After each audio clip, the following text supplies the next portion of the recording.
So I woke up this morning and I was feeling beyond just exhausted. I was mentally drained. And so to your point, I was just having this rough morning. It was a late night. We did track work. We can talk about this later or another time, but the club that we met with last night was so inspiring. It filled my bucket, went to bed on a high, and I woke up this morning just defeated. And I was like, how is this even possible? And to your point, like, you could sit there and try to unpack it as much as you want, but it's not going to get you anywhere. And so I actually went and booked a session and enjoyed a cold plunge this morning. And I think in the same context, it was like, how can this will shift things for me, right? This will shift things mentally for me. You know, embarking on something hard, whether it's doing a cold plunge for 3 or 4 minutes or doing that extra rep when you don't want to do it, it grows that, you know, that part of your brain, that resilience, that tenacity to be able to do those kind of hard things when you don't want to do it. And it suddenly shifted everything. And if I could start my morning with doing something hard, you know, whether that's a 3-minute or 4-minute cold plunge, now I'm set up for success for the rest of the day, and I felt so much better, and it shifted my state, you know, mentally and physiologically, probably, like you said. An entrepreneur straight out of New York City, Michael Chernow. What's cracking?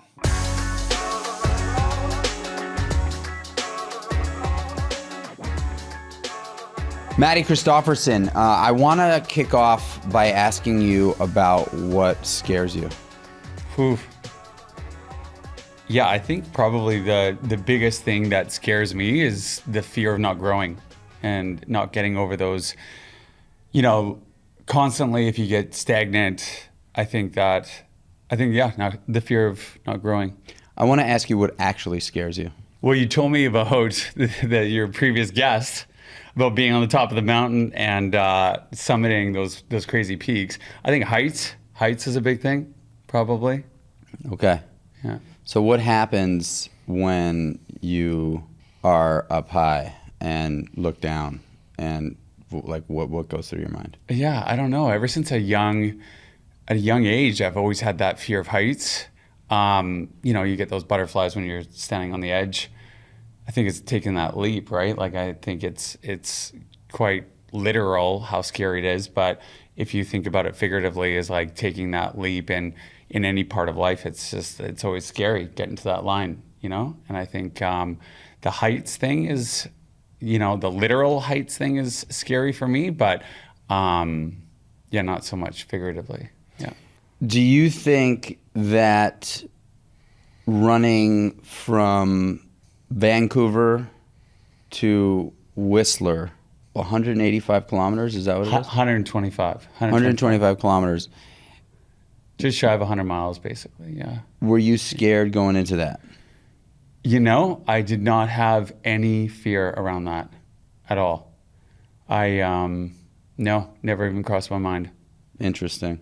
Were you a runner before? Was running your thing before you embarked on that massive challenge? So, you know, running would be my choice of, you know, fitness, but didn't classify myself as a runner. I had only run one marathon 14 years prior. That was the last time I did a timed 10K. You know, I would run, you know, 1 or 2 kilometers just to get warmed up, you know, part of my fitness routine. But no, I was not a runner before that last year. Are you a runner now?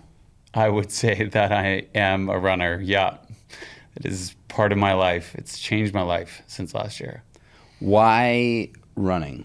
Well, if we backtrack to the story about what happened last year and the choice that I made to embark on that ambitious plan in 90 days to run an ultra marathon to raise money for my friend battling cancer, that sport, running specifically, has now just given so much back to me. And it's been a part of my life. And ever since last year when I did that ultra, it changed everything for me. In what way? I think, you know, on the surface level, you can see that, you know, I've now become this runner, identity around running, what's possible with running, like running long distances and all of that on the surface. But if I dig a lot deeper, it's much more than just a means to stay fit. Last year, it really made me look inward and a sense of self-worth and belonging. And yeah, there was a lot of opportunity to reflect on that journey in the 90 days last year when I embarked on it. When you were running that roughly 100-miler, can you point to a few moments that you had to really dig deep and what that felt like and how you got through it? Well, first of all, the training, it happened really suddenly. So, some people like to frame it that it was like off the couch into an ultra. I only had 90 days to train. So it's pretty foreign. Normally you're training for a marathon right now. Normally it's a 4-month, 6-month program for a marathon. And this was, 3.5 marathons that I was embarking on. And in that tight window, it was 90 days. And so I was running 2 marathons every weekend for 12 weeks straight. And I think one of the hardest parts was where I really had to dig deep is in that training. Concurrently with that training, I was going through a lot of stuff through my marriage. My wife had asked for space. That left me living alone at my mom's couch in a hotel room, all of that. And so just having the mental capacity and the fortitude to keep going during the training alone was a big undertaking, and it really, forced me to really look at myself and look inward and see if I wanted to do this and then continue down that road. So that was a really hard part to dig is leading up to the run. Did the news come from your wife prior to you making the decision to do the run, or was it after? It was right after. So it was a couple weeks after. I'd committed to my friend, 2-time Olympian, Olympic champion, that I would run for her in her fight against cancer. And it was around 3 weeks later, after my commitment, that my wife had requested space. Happily married for 7 years, together for 10, and that came as a huge shock. So you were blindsided by it? Transparently, we were going through counseling. We had a counselor that we would visit once a month, to my understanding and the way that it was presented. And, still to this day, I believe this to be true, that it was, just for maintenance, right? It's a healthy thing to do. And that's what we're going through. There was no indication that anything was wrong. But then when that news broke to me, it felt really blindsided, like for me, in my experience with it. Yeah. What do you think the hardest thing you've been through in life to date has been so far? I think that was probably one of the hardest times, for sure. There was a lot of people that said that I couldn't do it. And when I say couldn't do it, couldn't run that distance in that short period of training, couldn't achieve the goal because I needed to get the whole ultra marathon government sanctioned, which has never been done before, across 5 cities, across all 5 police forces and the government. I needed to get an event permit in that short period of time. We had ambitions to raise $125,000 in just over 3 months. And there was a lot of doubters, and a lot of people projected on me that it wouldn't be possible. And that was in the same time frame that I was living alone suddenly. Who is Matty Christopherson? I'd like to say that I'm a charismatic guy from Vancouver, born and raised. Yeah, I went to university for kinesiology at SFU in Vancouver. I swam for the Canadian national water polo team at a young age, so a lifelong athlete. Performance and athletics have always been part of my life. And after university, got kind of thrusted into entrepreneurship. Vancouver is a hotbed for venture capital, and learned how to raise money at an early age. And yeah, and then had a couple of ventures along the way. And I feel like I'm a guy that shows up for others, and I take risks. I'm here to tell you that you are one of the most genuine dudes I know. And I've only known you for about a year or so. But in the time that we've spent together, you are such a kind, genuine, hardworking, relentless person. Anybody that meets you gets that immediate feeling. And it's a special thing because you're also, in my opinion, a fearless guy, right? Like I asked you about fear because it's not easy. I mean, what you've just done, right? Like you literally uprooted your life. You came to New York to really uncover or discover the world of running club culture, right? You've run over 200 miles in the last 25 days. I don't know how many run clubs you've run with, and we'll talk about that. But you were the same age, and you've decided to just do this, and paused everything in your life to do it. Come to New York, bunk up in a hotel room, and just, you're a human that does what he says he's going to do. And I really do think that is, for anybody listening, that alone, someone who does what they say they're going to do, is a skill set, but also a character trait that is rare, right? We live in a world where there's a lot of smoke and mirrors. Yeah. And so I want to dig into the desire to want to understand the run club culture because look, sharing a little bit for me, when I was getting sober, I found running. And I don't consider myself a runner today, even though I'm training for the marathon. Then I was definitely a runner. From 2005 to 2010, running was like a huge part of my daily protocol. Yeah. I remember so clearly this one moment, and I've shared this before, but I remember so clearly this one moment where I was running over the Williamsburg Bridge one day, and I was newly sober. Maybe I was within the first year of sobriety, and they had kind of just finished like the construction on the Williamsburg, or they were finishing the construction on the Williamsburg Bridge. And I was running over the bridge, and I was on the downside coming from Brooklyn into Manhattan. And there are these like red, there's like this red frame on that side of the bridge. And I remember looking up, and it was a perfect day, and I was running. And probably 8 months before that, I was, drunk, using heroin and smoking crack, right? Yeah. And so I remember looking up and seeing this blue sky and watching these red frames pass and opening up my arms like this and feeling absolute freedom for the first time that I can recall in my life. It's like really, a gift, like a gift from God. Gift that I could be out moving my body on a perfect day, experiencing the bluest of blue skies. And like that was a feeling of pure bliss and freedom. And that, I think, is why people become obsessed with and or completely passionate about running. I agree. Yeah. And we've heard a lot of those stories on the road, similar sentiment, different story, but just how running's changed so many people's lives. What do you think it is? There's a vast range. So as you said, I'm here in New York. We've done 40 run clubs in 25 days. I've ran every single mile with every club. It's close to 200 miles. And we've shared the stories. And we've shared stories in advance of, commencing the run, during the run. People approach me and share their story about running.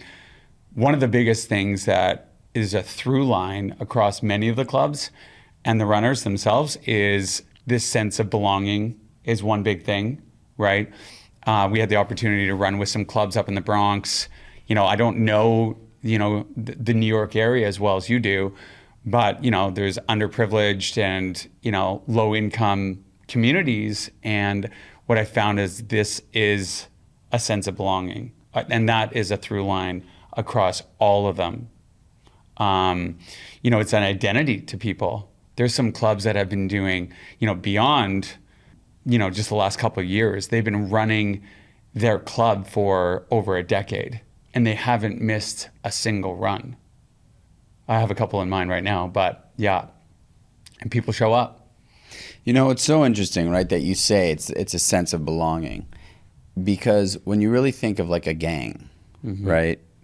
A gang, when you talk to some gang members, and I've listened to a lot of podcasts with gang members, but I've also had the privilege of talking to some gang members, and honestly, as a young kid, like being involved with a lot of, in the city, we call them crews as a kid. And we've chatted before. I grew up in an area of Vancouver that was surrounded by a lot of gang members and stuff. And so, yeah, I can relate to that. I think like a gang is just a group of people that want to feel a sense of belonging, right? A gang is also a football team. A gang is also a basketball team. It's just, unfortunately, there are directions that this sense of belonging happen to fall into based on environmental circumstances, right? And so I think it's so interesting that you dove deep into the world of run clubs, because they're basically gangs with positive outcomes, right? So how can we convey that message? Like, you're in a gang because of your environmental circumstance. You're in a run club because of your environmental circumstance. And your values. And your values. But if you can take the environmental circumstance of the run club and try to seep them into more less environmentally friendly places, you've got a shot at getting some young person to choose the run club over the gang, right? Because you're gonna get that same sense of belonging. Yeah, I got a story to share about this, if I may. So up in the Bronx, uptown, there was a guy. I was running with a guy, and this club was huge. We showed up at 7:15 at night, and there was about 6 people on the corner. It's like, where's the club? And I walked up, and 2 people stretching over here. There's another person stretching over there, and they're like, just wait. It was Monday night. Not a word of a lie. 220 people showed up within a couple minutes. Wow. And I had no idea where we were going to run. No idea. There's no real sidewalks. There's no trail. And we took over the street. And these guys have been running the same run club every Monday night for 13 years. And I share this because when I was talking to one of the guys, who is somewhat of a co-founder, he's been there since day one, he was telling me about how in that part of New York, you wouldn't tie your shoes as kids. And the reason why you wouldn't tie your shoes is because you wanted to make a presence that you owned that block of the neighborhood, that you're not running. You're not going anywhere. That's your turf. And he said, to this day, it feels strange that he has to tie his shoes when he runs.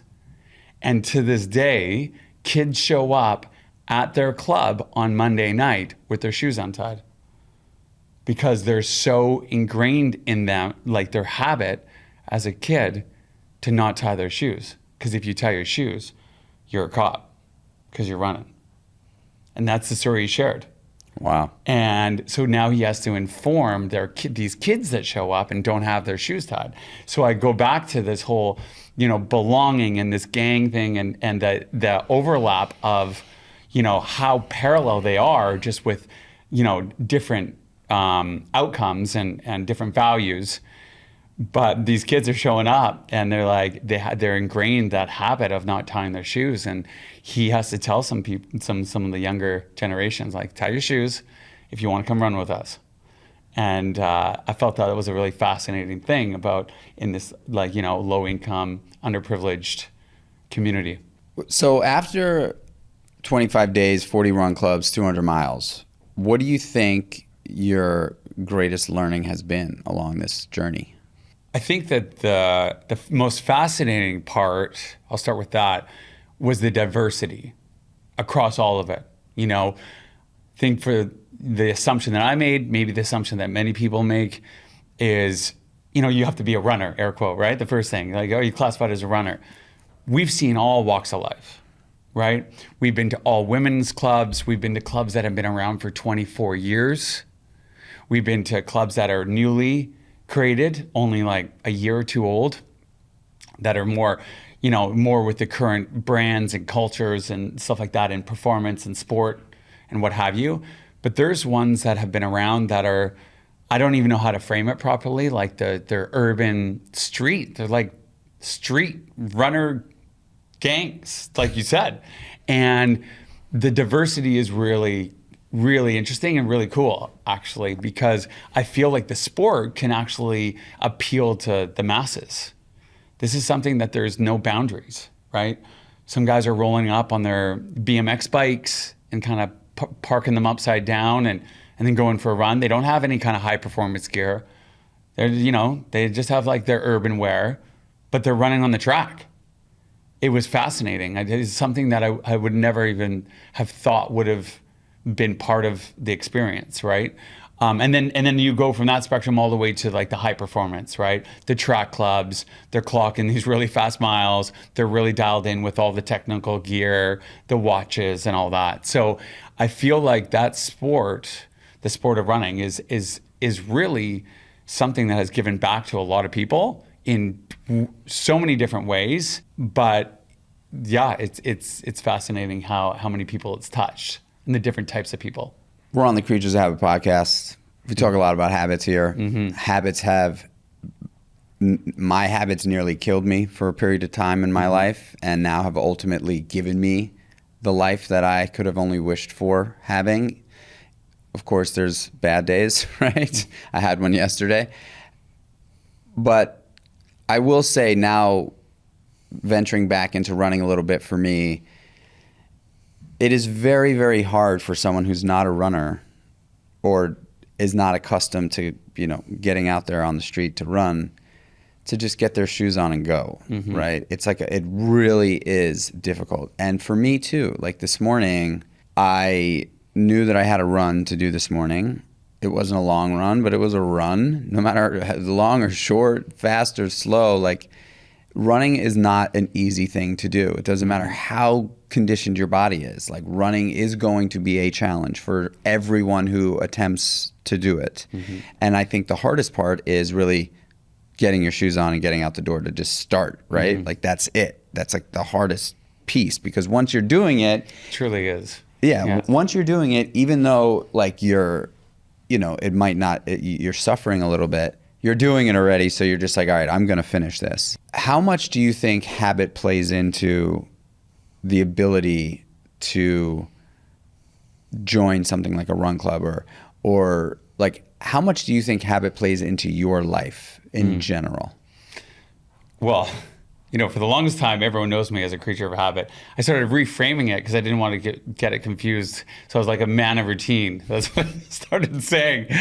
Because I was like, I'm having creature of habit. I'm a creature of habit. And it, like, the name says it all.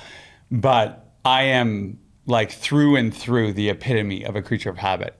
I wake up at the same time. I'm an early riser, 4 a.m. I read for 10 minutes.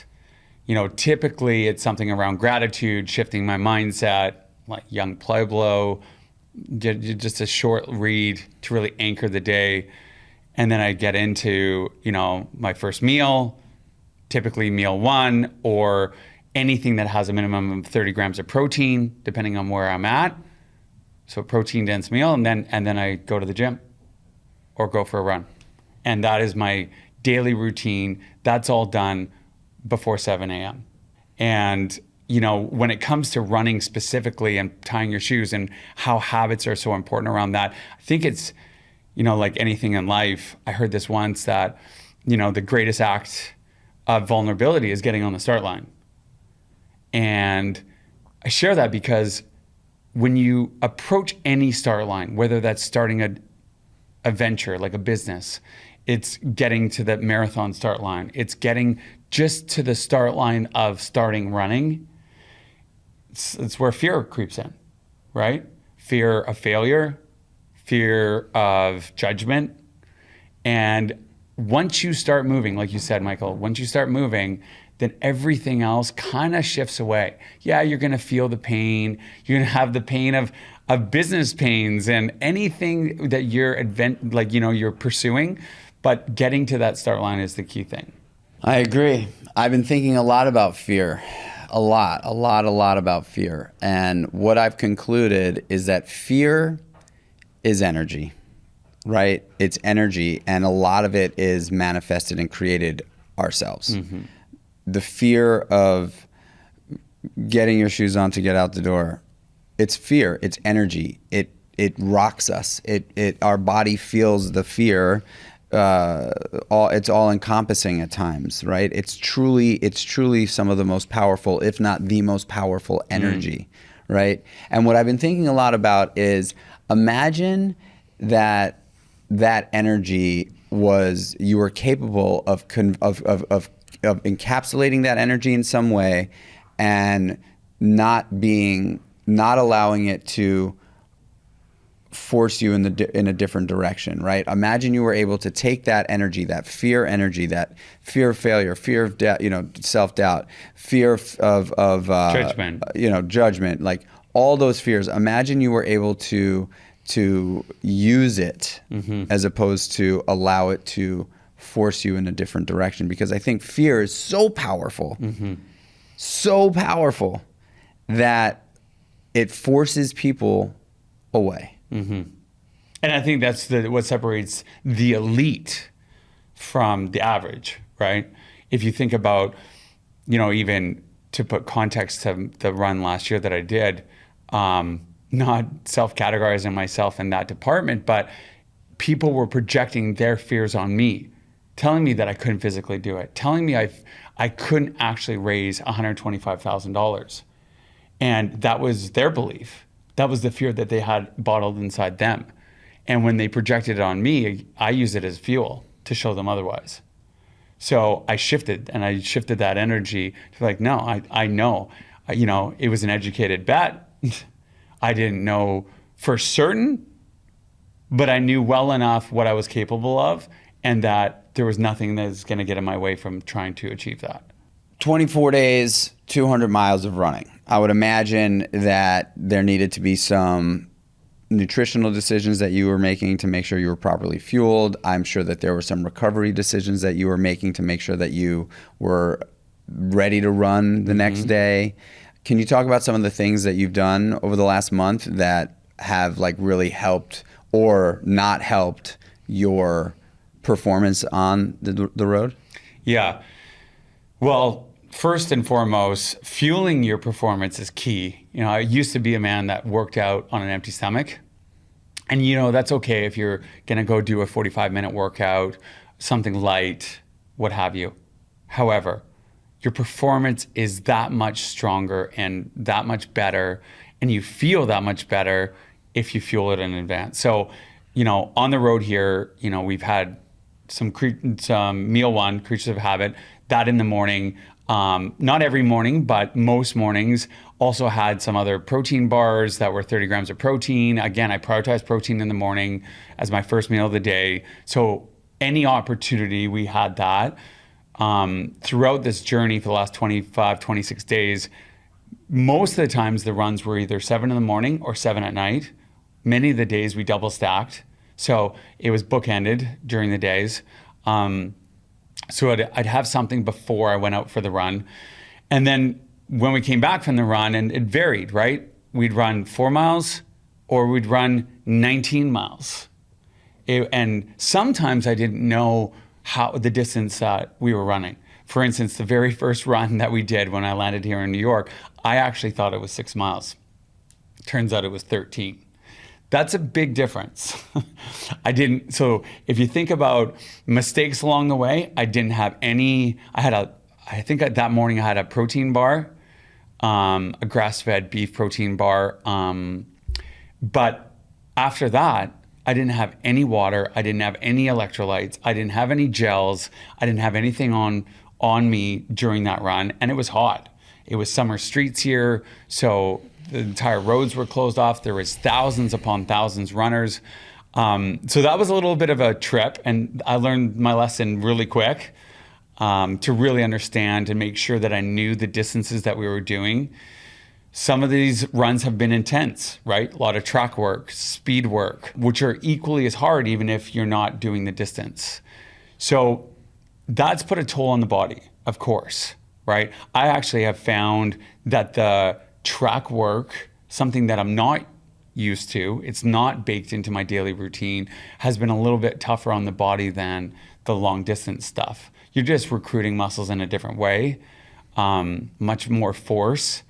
So we've done quite a few track workouts, which has required, I've got some physical therapy done by a local company that just opened up the store here, Mayo, their clinic here, Mayo. So RMT, physical therapy work, chiropractic work. Fortunate to go there a couple times. And then I've been ice baths and saunas have helped with my recovery. There's a company here called Othership, really caters to that. So I've been enjoying some ice baths to bring down. Do you think that makes a big difference? The cold and hot? Yeah, for sure. I think that you can use it in different realms, optimization, adaptation, two different things. But the cold definitely brings down the inflammation for sure, right? And I think the one element that I underestimated and we haven't talked about is what the mental and emotional pull has been to get through this. So physically is one thing.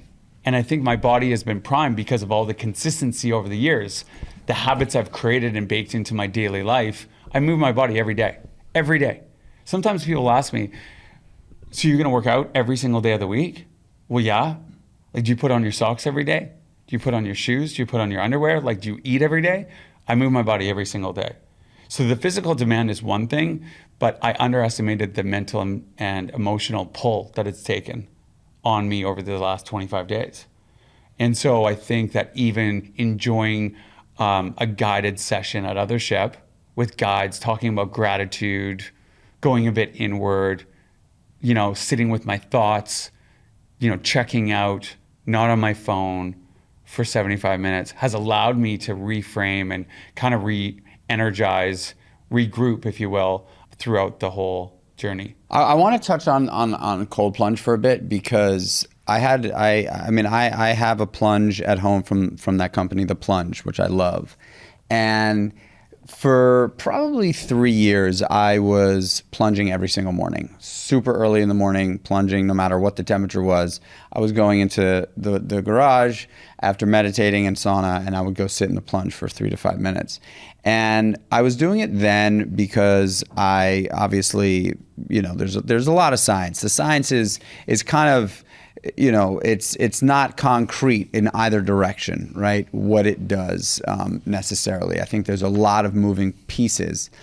But the one thing that I will say the plunge does for me, and yesterday I was having a really hard day, and I think now when I'm having a really hard day, I have risen the self-awareness knob, turned the self-awareness knob enough over the last couple of years to stop trying to question what it is that's bothering me, even though it's not a bad idea to try to reflect a little bit, but trying to understanding what it is that's bothering me isn't necessarily going to fix my problem. Mm-hmm. Yesterday I was having a really tough day and I kind of knew what it was about. Physically or emotionally or? Emotionally and kind of physically. Right. But I was just not in my best self. And I went for a run and I got back and I just sat in my cold plunge. And I sat in the plunge for 6 or 7 minutes. And there's this moment in time in the plunge where you kind of got to get through the first minute and a half where, if you're like me, and unfortunately I have Raynaud's, meaning my hands and my feet get very, very cold, turn white and then blue, and it's painful. But I get through that first 90 seconds and then I could almost sit in there for ever, right? But I know that doesn't make sense. But I was sitting in the plunge and mentally, what the cold plunge does for me is, in my opinion, far more powerful and impactful than what it does for me scientifically, biologically, or physically. The cold plunge is really this tool that I love and hate at the same time, but it is really like an antidepressant. It's bizarre how it works that way. I'm sure that there's a lot of science around it, and I know that there is. but I'm really excited because I'm getting the very brand new cold plunge from that company, the Plunge. Nice. And so I'm really excited about that. But I think that there is an enormous amount of benefit to shocking the body. And I think that could also be what running does for people, right? Like, you go for a long run, it's really, really hard. You push through it, you get through it. The endorphins are sort of running. There's something almost addicting, right, to it. And so I love that you were doing that throughout the process too. This morning I did it, like before this. So I woke up this morning and I was feeling beyond just exhausted. I was mentally drained. And so to your point, I was just having this rough morning. It was a late night. We did track work. We can talk about this later or another time, but the club that we met with last night was so inspiring. It filled my bucket, went to bed on a high, and I woke up this morning just defeated. And I was like, how is this even possible? And to your point, like, you can sit there and try to unpack it as much as you want, but it's not going to get you anywhere. And so I actually went and booked a session and enjoyed a cold plunge this morning. And I think in the same context, it was like, how can this will shift things for me, right? This will shift things mentally for me. You know, embarking on something hard, whether it's doing a cold plunge for 3 or 4 minutes or doing that extra rep when you don't want to do it, it grows that, that part of your brain, that resilience, that tenacity to be able to do those kind of hard things when you don't want to do it. And it suddenly shifted everything. And if I could start my morning with doing something hard, whether that's a 3-minute or 4-minute cold plunge, now I'm set up for success for the rest of the day. And I felt so much better, and it shifted my state, mentally and physiologically, probably, like you said. And I'm here now. So I intentionally did that this morning to kind of regroup. Yeah. What how much has sleep played a role in this 25-day sprint? Sleep has been tough. I'm back to the whole Kreatures of Habit thing. I am religious about my sleep. I go to bed at 8:30. I know this is probably why I am still single right now. You can't see me out of the house past 8 o'clock. I go to bed at 8:30 because I always wake up at 3:45 and 4 in the morning. And I know my sleep cycles. I know that, I need to get my restorative sleep. I'm not going to be able to capture that if I don't go to bed at that time. On this journey, it's been disrupted immensely. No fault of anything other than the fact that we're doing run clubs at 7 o'clock, starting at 7 o'clock at night, right? Which is, the odd club, we've started at 9 o'clock at night. So sleep has been, disturbed. That aside, I feel like we've done a pretty good job with our routine, and it's just a sacrifice that I'm willing to make on this journey.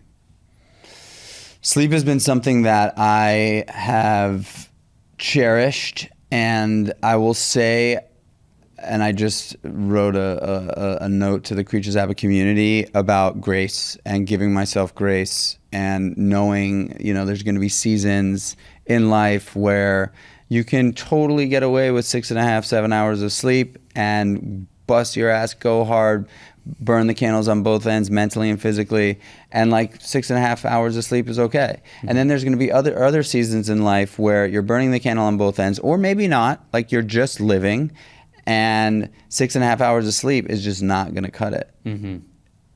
And I'm just coming through a period of that where, I'm very religious too, right? About my sleep. I go to bed, I'm in bed by 9, I'm typically up by 5:15, and I get my day going. And that's how it's been for me for a long time. Over the last 8 to 12 months, I've been allowing myself to go to bed a little later. My wife wanted to stay up a little longer. It became a habit now that we're staying up until 10:15. Going to bed a little later, and instead of waking up at 5:15 like I'm traditionally used to doing, I have sacrificed that early morning time to sleep until 6:30. And am I like a better human being when I'm up at 5:15 and doing all those things in the morning, I hate to say it, but yes, I just am. Like I now know.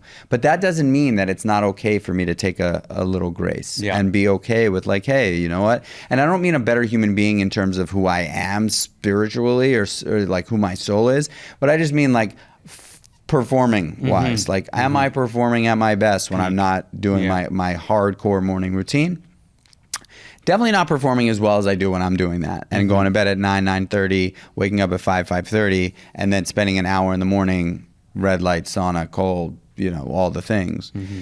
So when in your normal life, when you're not doing a crazy run club tour, are you like, do you have a wind down routine? I do. I love baths. I'm a bath guy. Wow. Yeah. Okay. Yeah. I joke around that I'm like the bathlete. I'm like, you're a bathlete. I'm a bathlete. Yeah. Wow. All right. I immensely love baths before bed.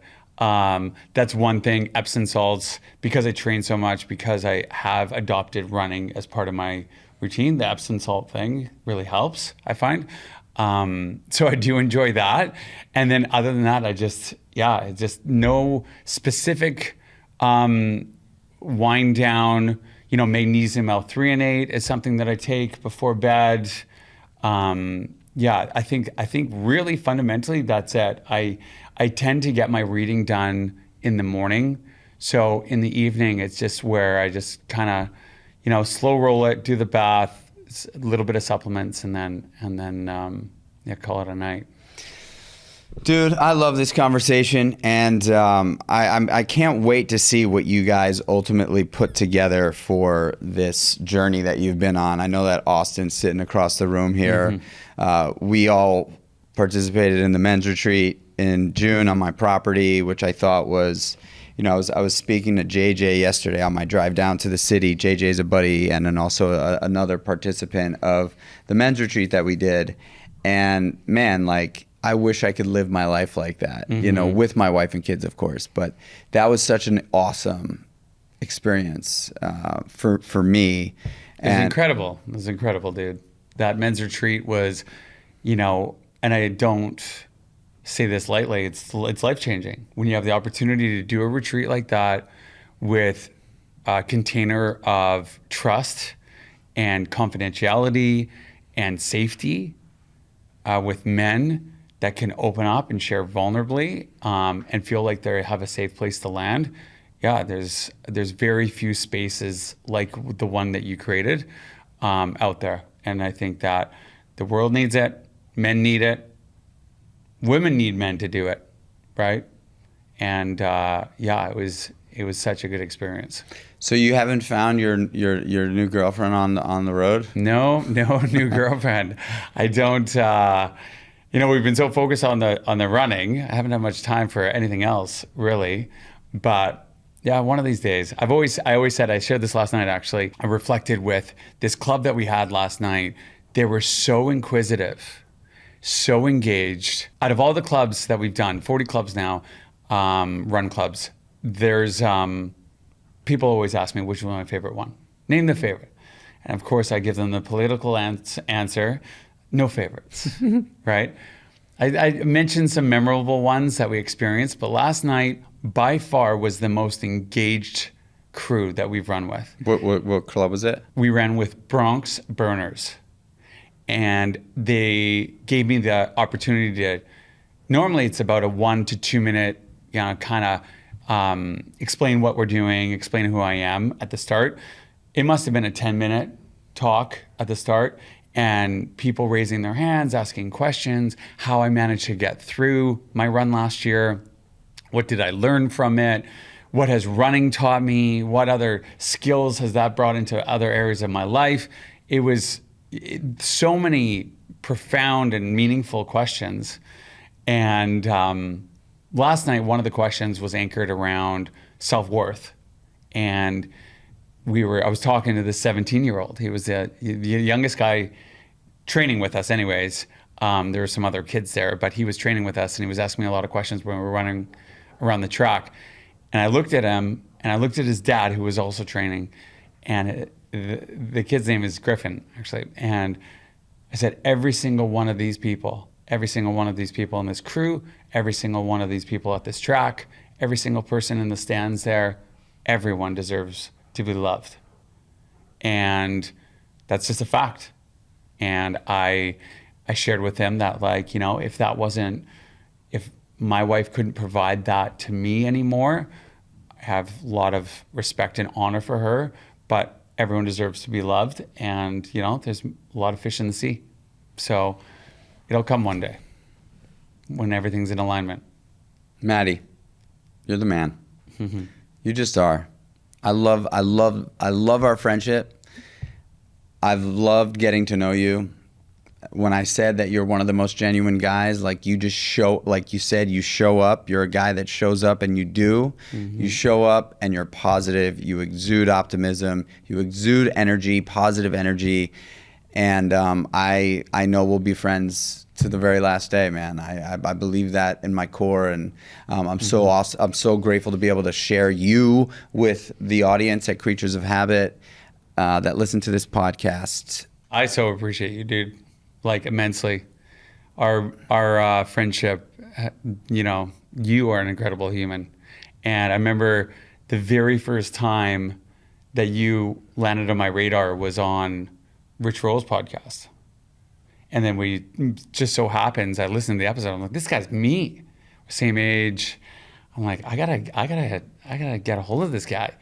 And turns out a mutual friend connected us, and we connected in Austin just by fluke, Austin, Texas. And yeah, it's been amazing since. And I'm just so happy that our paths cross, and yeah, we get to share this thing called life together. Guys, I am confident that was something that warmed your soul. If you are not a runner, maybe this podcast episode tickled your tummy a little bit, make you want to step into a pair of running shoes and give it a go. I could only tell you from my experience that running is a soul exploration. It is a freeing experience. It also provides a high unlike anything else, really. It's super interesting that you know, after a good run, you just feel good. And Matty is harnessing that. Matty is harnessing that in the realest way. He's really you know, introduced his passion for connecting with human beings, because I think that is something that Matty and I share together, this real passion. I know my passion is ultimately just, you know, getting to know people and connecting with people and creating environments and experiences for people to feel good in. And I know that Matty shares that with me. So, long story short, if you're a runner, you're awesome. If you're not a runner, you're awesome, but you might want to give running a shot, because it is something that you can do at your own pace. It is an incredible way of moving your body. It is incredible for cardiovascular health, of course, and it brings people together. It brings people together, and when people are together, good things happen. So it would mean the world to me if you shared this podcast. It would mean the world if you posted this on social media, and followed Matty at Matty Christopherson on his social media channels. He's got some really cool stuff that he is about to bring into the world that is a little under wraps, but I'm sure once this podcast episode launches, it may be a better time to talk about that. I appreciate you all. I love you. I can't thank you enough for tuning into the episode and subscribing. Giving us a 5-star rating and a review would be super, super appreciated. And yeah, you guys keep crushing it, and I'll keep grinding oats for you. Until the next one, y'all. Peace.